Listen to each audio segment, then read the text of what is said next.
Oh, this is why you wear this. An apron. An apron. Thank you, Leanne. An apron.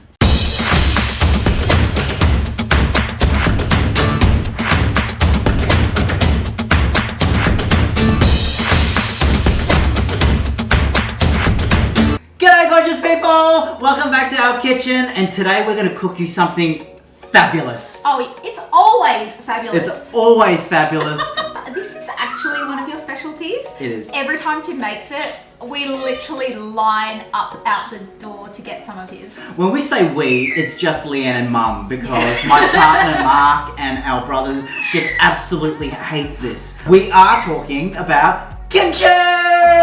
So not the drag queen kimchi, but the Korean foodie mouth sensation kimchi. Yes, but this is kimchi with a twist, a Tim twist, so I would prefer to call it Timchi. Timchi! Oh my Timchi. god, I love it! Timchi! Those who don't know what kimchi is a fermented vegetable dish from Korea.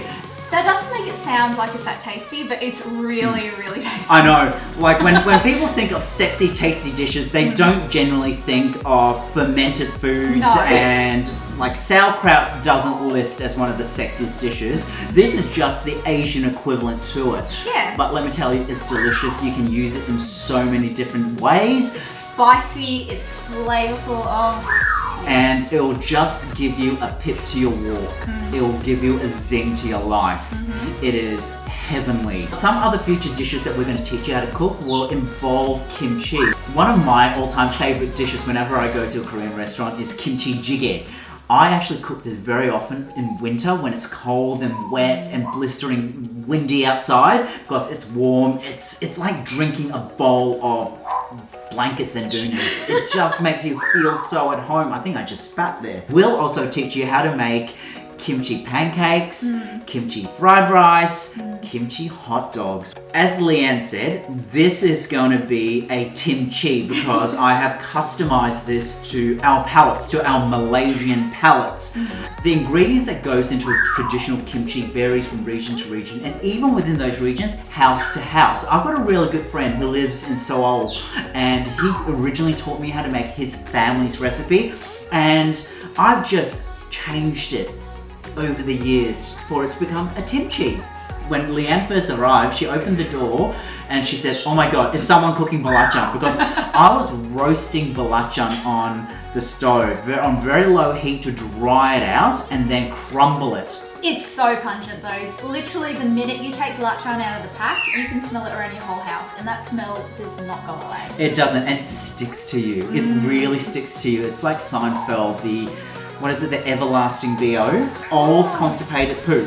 Okay, I'll be honest. I have none of those associations. No, we don't. No, it just reminds me of asam laksa, so I kind of love it. Okay, so what we are doing firstly is we're putting the water and the rice flour on a low heat and just stirring it till it thickens and turns to clag or a thick paste. Then we take it off the heat and let it cool completely. Just so you all know as well, this recipe is a quick and easy recipe. Is it really? It really is. Technically, the only cooking that we're doing is this. You are dissolving rice flour in boiling water, and that's all you're doing. That's the extent of the cooking. Everything else is in the preparation. You are slicing, you are dicing, you are mixing.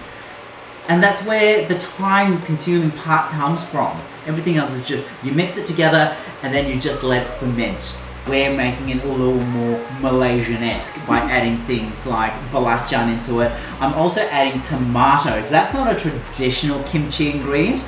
I'm adding tomatoes, cherry tomatoes, because I love tomatoes and I find the acidity, the juiciness, the monosodium glutamate that's naturally within tomatoes really amps the kimchi up, or the timchi up. The Timchi. What you'll actually find is as it cools, that rice liquid will also naturally thicken. It definitely is. Yes. He's not wrong. Yeah, and it will literally turn into clag.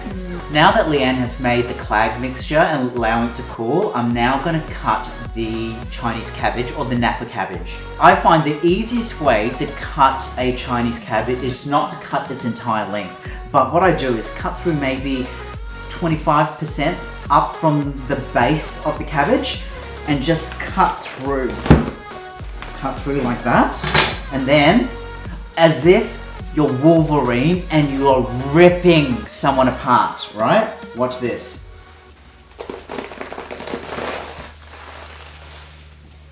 At this point, halve the half into quarters.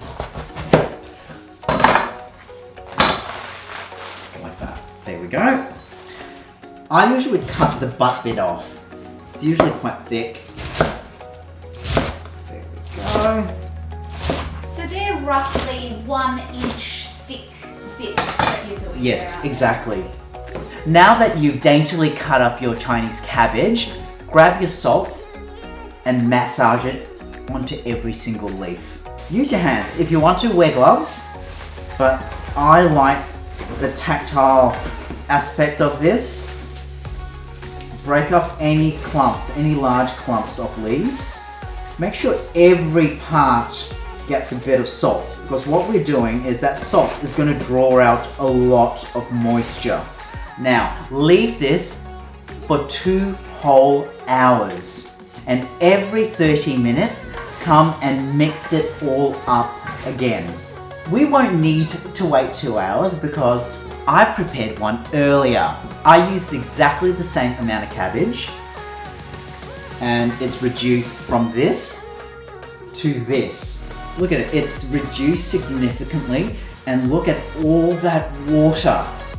That's just come from the cabbage itself. After the 2-hour brining period, you want to squeeze out all the excess water that's still in the leaves and in the stem, and then wash it 2 to 3 times to make sure that all the salt is washed out. Now that we've got the Chinese cabbage brining away nicely in the background, we're going to continue making the kimchi paste. I use a blender. I'm all about convenience. So grab your ginger, just cut it into small cubes. It doesn't have to be pretty because we're using the blender to mix it all up. You might find that it's a bit, you might see that mine is a bit juicy and a bit soft, only because I froze a whole bunch of ginger in the freezer, and this is defrosted, and they kind of go mushy and a bit soft. But seeing as this is all going to be blended together, it doesn't really matter.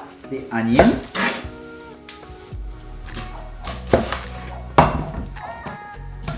Garlic. Let me tell you, after you make your own kimchi, you will never ever buy it from a store again. The next time you go to a Korean restaurant and you have all those side dishes, you'll have a newfound appreciation for the hard work the chefs and the cooks go to make those side dishes for you, which are usually complimentary. We've got the ginger, garlic, and onion in here. Sugar. Belacan.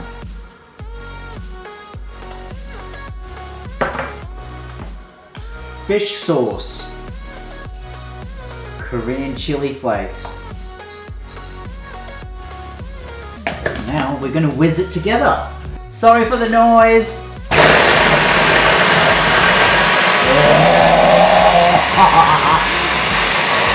Oh my god, that smells amazing!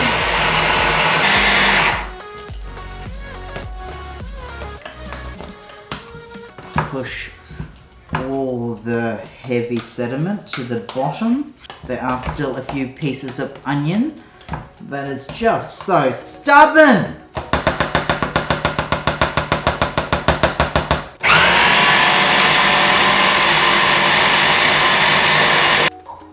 So what you want to do now is to mix the chili, garlic, ginger paste with the clag paste. Oh, that sound. That's the sound of moistness. If there are a few pieces of garlic or ginger or onion that hasn't completely blended up, doesn't matter. It's going to be completely edible once it's had time to ferment. Now mix it all together.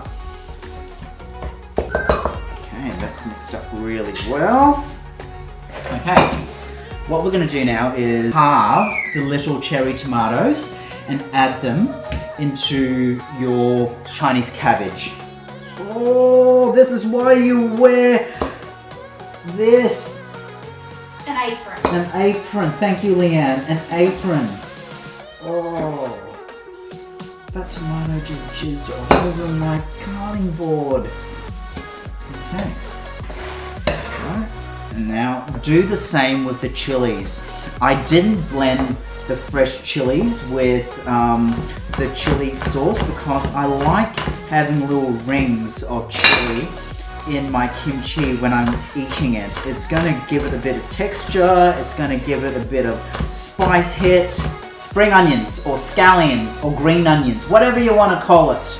And I just cut maybe half an inch above the roots. I like saving the roots and regrow the spring onions. Some traditional recipes call for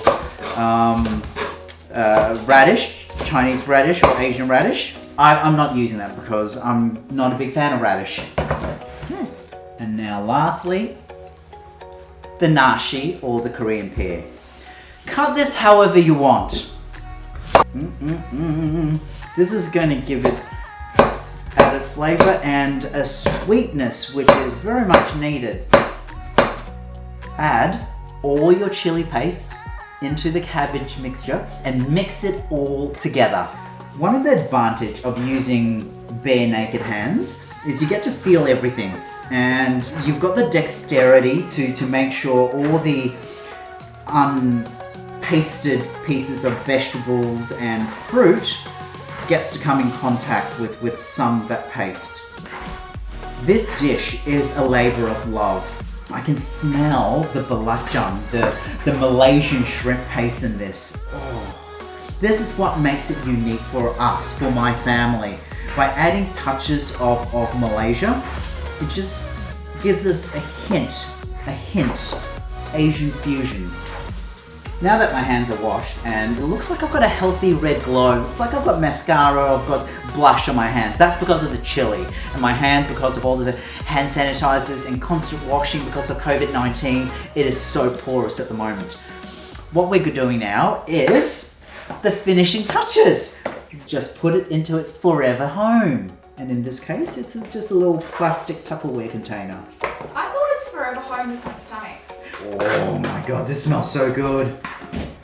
Looking at this, you're thinking, oh, it's a bit dry. The kimchi I normally eat has a little more liquid to it. Oh, don't worry. Your kimchi will start urinating. It will, as part of the fermentation process, will release more fluid from that tomato as well. It's going to get juicy. Leave it somewhere, room temperature, for half a day to 24 hours. And in this case, I'm just leaving it here in the kitchen. So after 24 hours, you can then put it in the fridge and you can eat it for the next 2, 3, 4 weeks. I can guarantee you, this will not last long in my house. The reason I'm making this batch of kimchi is because this is all I have of my last batch of kimchi.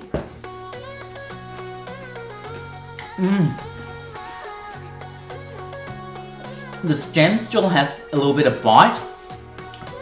There's an acidity to the vegetable because of the fermentation. There's a slight effervescent bubbling on my tongue. It's sweet, it's spicy, it's all sense of good. You wanna try? Oh yes, please.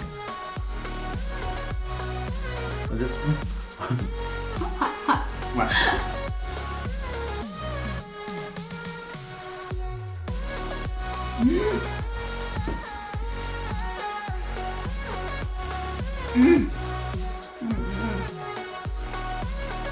Oh my god.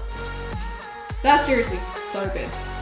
Let it sit in the fridge for at least 1 week. The longer you leave it, the more intense the flavor will be. It's gonna amalgamate together and you will thank yourself for waiting. Thank you all so much for joining us today. If you enjoyed this recipe, give us a thumbs up, smash that subscribe button if you're new, hit the bell notification, and leave us a comment. And we'll see you next episode. Bye!